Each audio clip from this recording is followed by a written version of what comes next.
Hey everyone, welcome to my YouTube channel different classes. आज के इस वीडियो में हम लोग मेसोपोटामिया की सभ्यता से संबंधित, सुमेर की सभ्यता से संबंधित, बेबीलोन की सभ्यता से संबंधित टोटल 50 इंपॉर्टेंट क्वेश्चंस को पढ़ने वाले हैं, जो कि आप सभी के बोर्ड एग्जाम में बहुत ही इंपॉर्टेंट होने वाला है। तो वीडियो को पूरा एंड तक देखिएगा और वीडियो अगर पसंद आए तो प्लीज़ वीडियो को लाइक कीजिएगा, ठीक है। अगर अपने दोस्तों को भी शेयर कीजिएगा, ठीक है। और चैनल पे अगर नए हैं तो चैनल को प्लीज़ सब्सक्राइब कीजिएगा।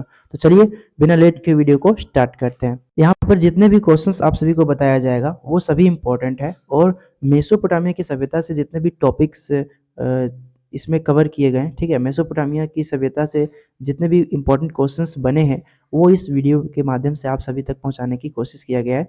तो चलिए स्टार्ट करते हैं। तो चलिए सबसे पहला हमारा जो क्वेश्चंस है वो है कि मेसोपोटामिया का क्या अर्थ होता है, ठीक है। मेसोपोटामिया का क्या अर्थ होता है ये आप सभी को बताना है, ठीक है। तो चलिए देखते हैं सबसे पहले इसका आंसर क्या होगा। तो मेसोपोटामिया का जो अर्थ होता है वो होता है दो नदियों के बीच की भूमि, ओके। दो नदियों के बीच की भूमि को क्या कहा जाता है? मेसोपोटामिया कहा जाता है, ठीक है। मान लीजिए एक नदी इधर से गया है, एक नदी इधर से गया है, जो ये बीच वाला जो भूमि है ना, इसी को क्या बोलते हैं? मेसोपोटामिया बोला जाता है, राइट। चलिए अगला क्वेश्चन क्यों चलते हैं। हमारा अगला क्वेश्चन है कि मेसोपोटामिया की सभ्यता किन नदियों के किनारे विकसित हुआ था। चलिए आप सभी कमेंट कीजिए जल्दी जल्दी, ठीक है। मेसोपोटामिया की सभ्यता किन नदियों के किनारे विकसित हुआ था? तो ये आपका हुआ था, है ना, दजला और फरात नदी। दजला और फरात नदी के बीच जो है सो मेसोपोटामिया सभ्यता का विकास हुआ था, ठीक है। दजला और फरात नदी के बीच, याद रखिएगा। चलिए नेक्स्ट क्वेश्चन हम लोग का है कि मेसोपोटामिया वर्तमान में कहाँ है ना। वर्तमान में कहाँ है? यहाँ पर कहाँ कहाँ दो हो गया, ठीक है। सबसे पहले हाँ कहाँ होगा, ठीक है। मेसोपोटामिया वर्तमान में कहाँ है? तो कहाँ होगा जी? आपका ये जो है सो आपका अभी वर्तमान में इराक में है। कहाँ है? इराक में है, ठीक है, याद रखिएगा। मेसोपोटामिया अभी वर्तमान में कहाँ है? इराक में है, ठीक। चलिए नेक्स्ट क्वेश्चन के चलते हैं। नेक्स्ट हमारा है कि मेसोपोटामिया का इतिहास किसने लिखा था? तो मेसोपोटामिया का जो इतिहास था वो लिखा था आपका बेबीलोन के पुरोहित बेरोसोस ने, ठीक है।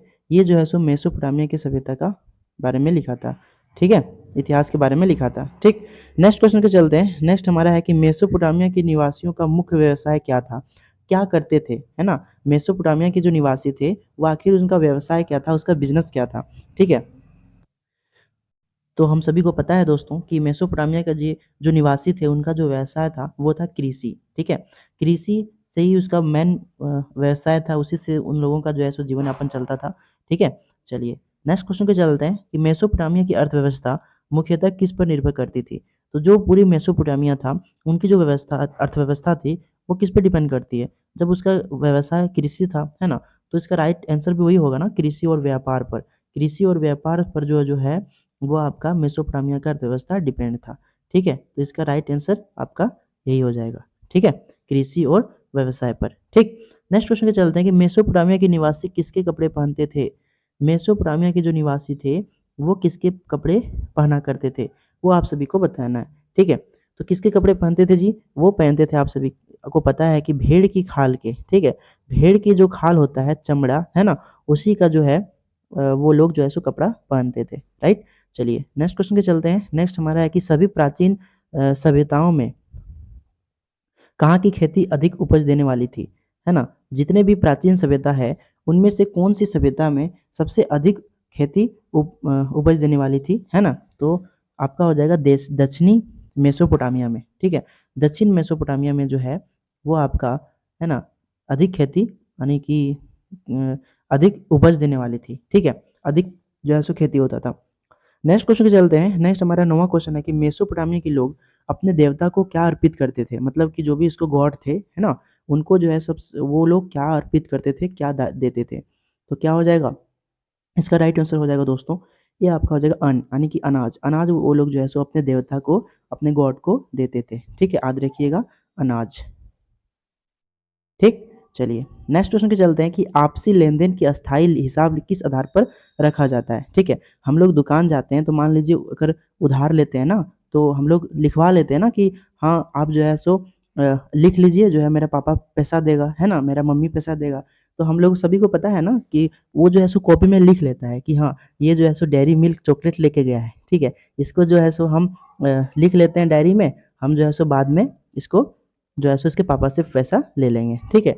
तो आप लोग याद रखिएगा, जो वहाँ मेसोपोटामिया में जो था ना, वहाँ तो ऐसे डेयरी वाला सिस्टम नहीं था ना, वहाँ पर डेयरी चॉकलेट तो मिलता नहीं था, है ना। तो वहाँ अगर मान लीजिए कुछ व्यवसाय होता था, अगर मान लीजिए कोई उधार लेता था, मतलब उधार जैसे हम लोग खोटा भाषा में उधार बोलते हैं कि नहीं, वैसे ही उधार बाकी लेता था, तो वो सब किस में लिखते थे, आखिरकार लिख के रखना पड़ता था ना, क्योंकि एक जन तो कोई नहीं लेता है ना, एक उसमें बहुत लोग आते थे लेने के लिए। तो वो जो लिखते थे ना, वो जो है सो लेखन के आधार पर जो है सो उनको आपसी लेन-देन के हिसाब रखा करते थे। ठीक है? चलिए, नेक्स्ट क्वेश्चन पे चलते हैं कि मेसोपोटामिया का चंद्र देवता क्या कहलाता है? मेसोपोटामिया का जो चंद्र देवता था, वो क्या कहलाता था? तो वो कहलाता था दोस्तों आपको उर। क्या कहलाता था? उर। ठीक है? मेसोपोटामिया का चंद्र देवता क्या कहलाता था? उर कहलाता था। ठीक। चलिए 12वां क्वेश्चन की ओर चलते हैं कि मेसोपोटामिया की व्यवस्था के अनुसार पानी और मल, है ना? यहाँ पर थोड़ा-सा मिस्टेक हुआ है प्रिंट में, ठीक है? पानी और मल, क्या होगा? मल, कहाँ जाता था? मेसोपोटामिया की जो व्यवस्था थे, उनके अनुसार पानी और मल कहाँ जाता था? तो हम सभी को पता है कि वो नाली में जाता था, नाली व्यवस्था थी, है ना? लोग जो है सो नालियाँ बनाए थे, उन्हीं में जो है सो जो भी गंदगी थी उसमें नाली में जाया करते थे। ठीक है?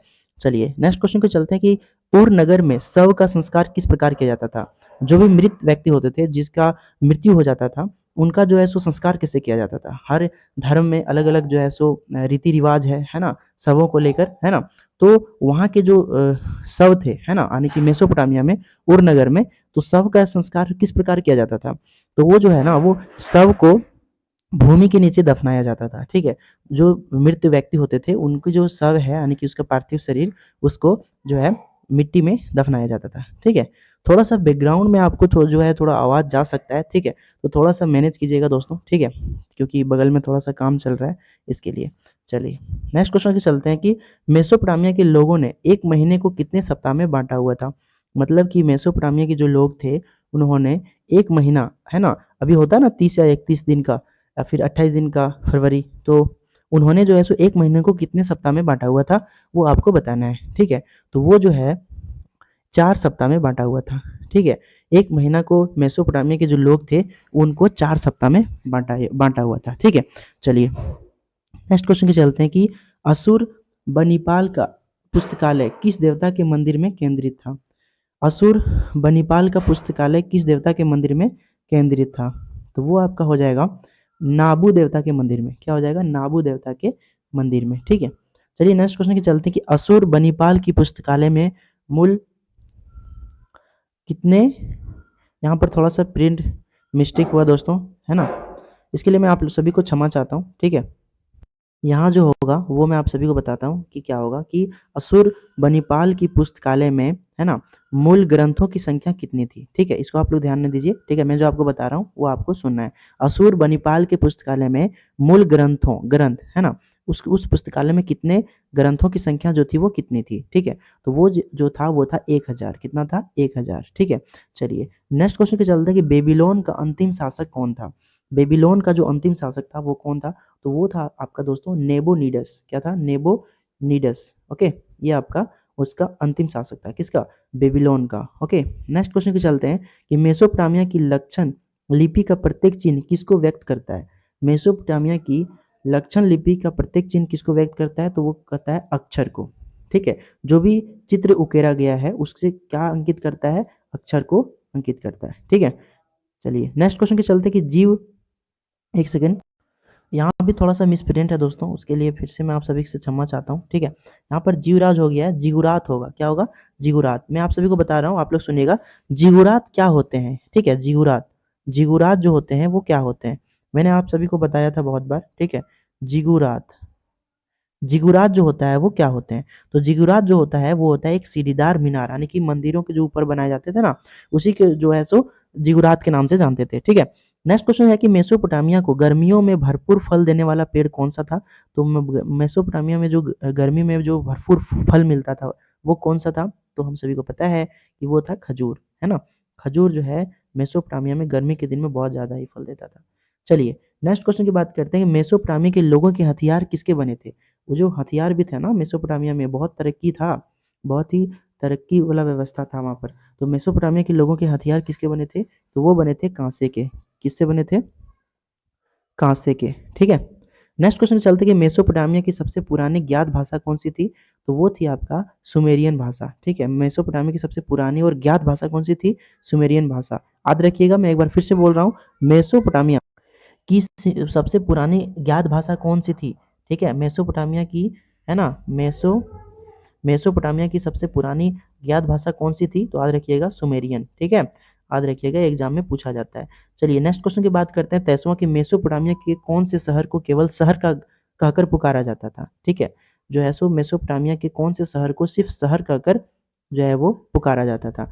तो वो था दोस्तों उरुक। क्या था? उरुक। ओके, चलिए नेक्स्ट क्वेश्चन की बात करते हैं कि मेसोपोटामिया में कैसे परिवार को महत्व दिया जाता था? जिस प्रकार आप अभी जो है सो किसी परिवार को महत्व दिया जाता है, जो है सो अच्छे घराने को हो, है ना, जो थोड़ा सा मतलब उच्चतम हो, पैसा है उसके पास, है ना, आईफोन हो उसके पास, फॉर्चूनर गाड़ी हो, ठीक है, तो उसको जो है सो मेसोपोटामिया में जो है सो अभी यानी कि आधुनिक समाज में जो है सो उसको महत्व दिया जाता था। एकदम बढ़िया सा रोलेक्स घड़ी हो, ठीक है, उसके पास मतलब कि थोड़ा अमीर हो, उसी को महत्व दिया जाता है ना। उसी प्रकार मेसोपोटामिया में किस परिवार को महत्व दिया जाता था?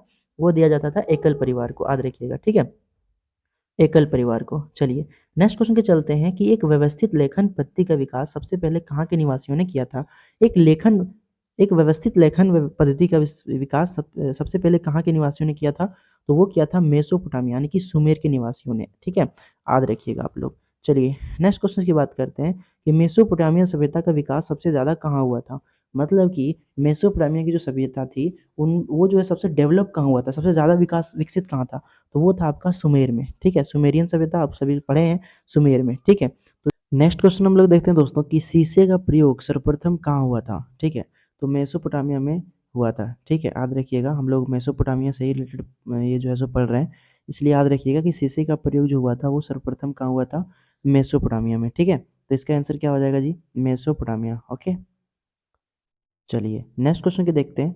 नेक्स्ट हमारा क्वेश्चन है कि देव मंदिर को मेसोपोटामिया सभ्यता में क्या कहा जाता था? ठीक है, देव मंदिर को मेसोपोटामिया सभ्यता में क्या कहा जाता था? तो हम सभी को पता है कि देव मंदिर को जो है सो मेसोपोटामिया में जिगुरत के नाम से जाना जाता था, यानी कि स्वर्ण की पहाड़ी, ठीक है। नेक्स्ट क्वेश्चन के चलते हैं। नेक्स्ट हमारा है कि दजला और फरात नदी कहाँ गिरती थी? तो कहाँ गिरती थी दोस्तों? तो वो गिरती थी आपका फारस की खाड़ी में, ठीक है। फारस की खाड़ी में जो है वो दजला और ये फरात नदी जो है सो गिरती थी। नेक्स्ट क्वेश्चन है कि सुमेरी सभ्यता कितनी पुरानी है? जो सुमेरियन सभ्यता थी वो कितनी पुरानी है?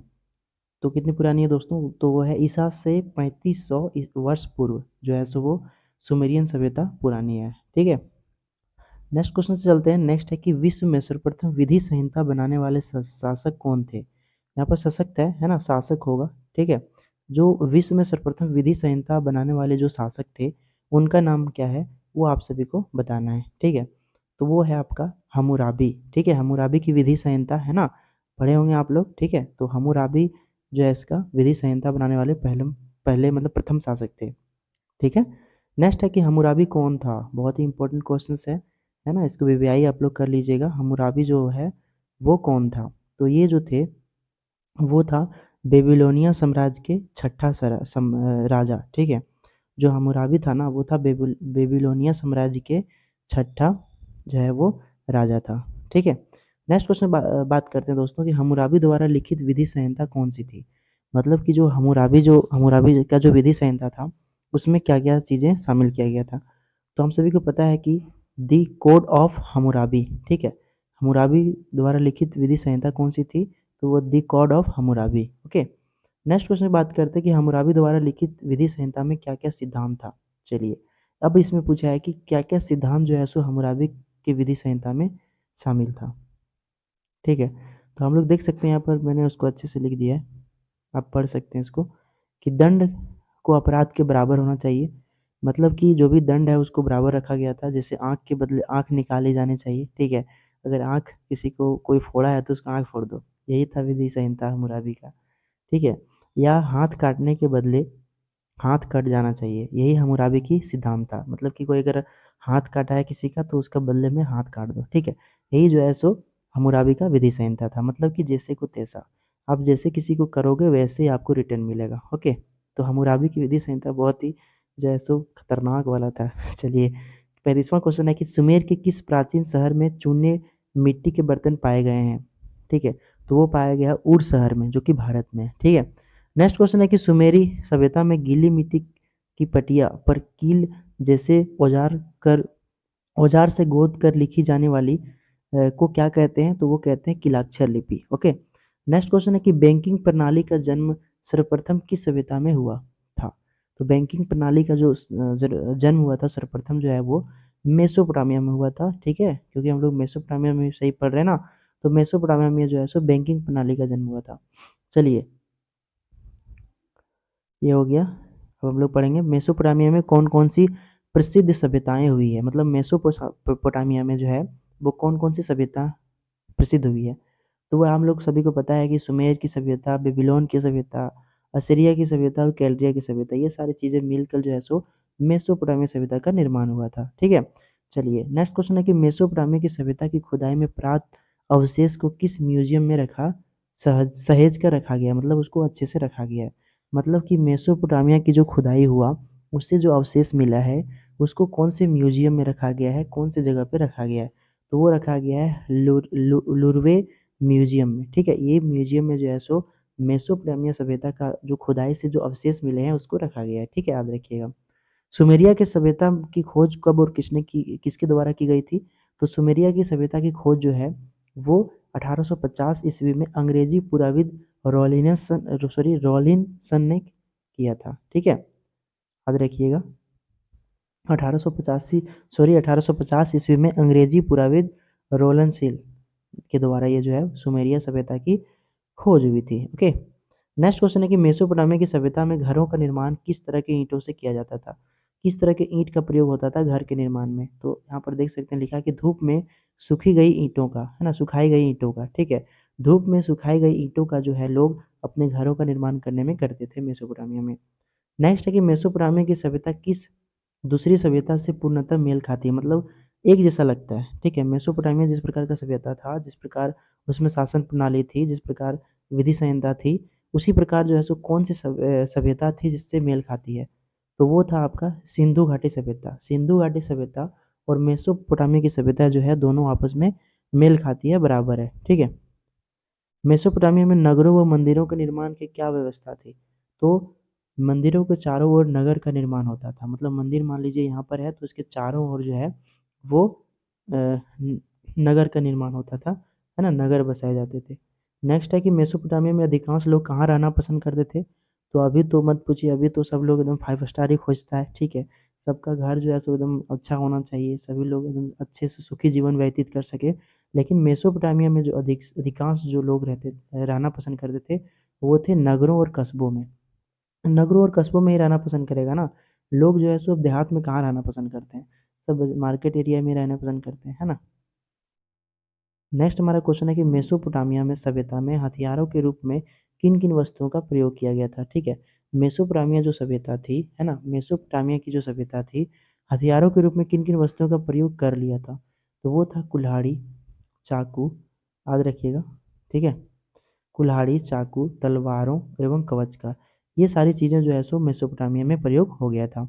ठीक है, नेक्स्ट है कि मेसोपोटामिया अर्थव्यवस्था किन वस्तुओं के व्यापार द्वारा संचालित थी?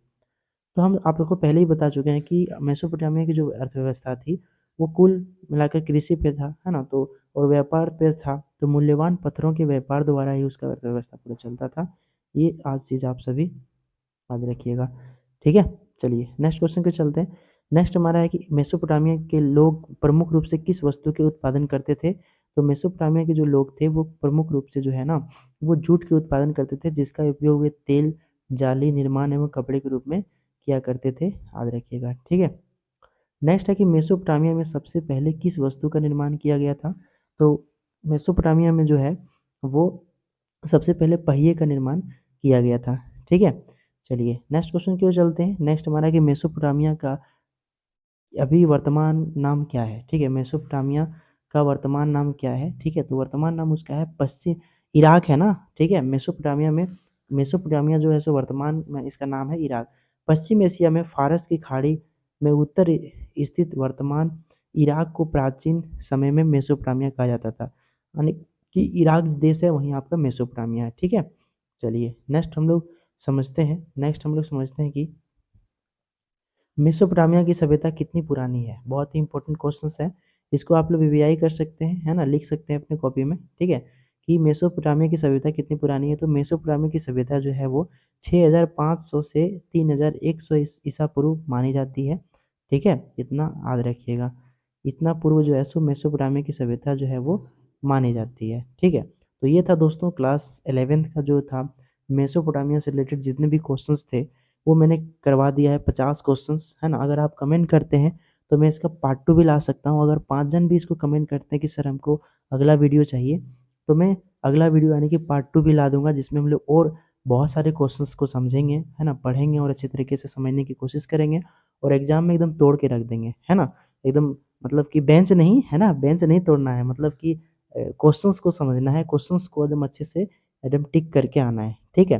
तो चलिए आज के इस वीडियो में इतना ही, मिलते हैं फिर अगले वीडियो में कुछ नई जानकारी के साथ, कुछ नए क्वेश्चंस के साथ। तब तक रखिए अपना ख्याल, हंसते रहिए, मुस्कुराते रहिए एंड पढ़ते रहिए। जय हिंद, जय झारखंड।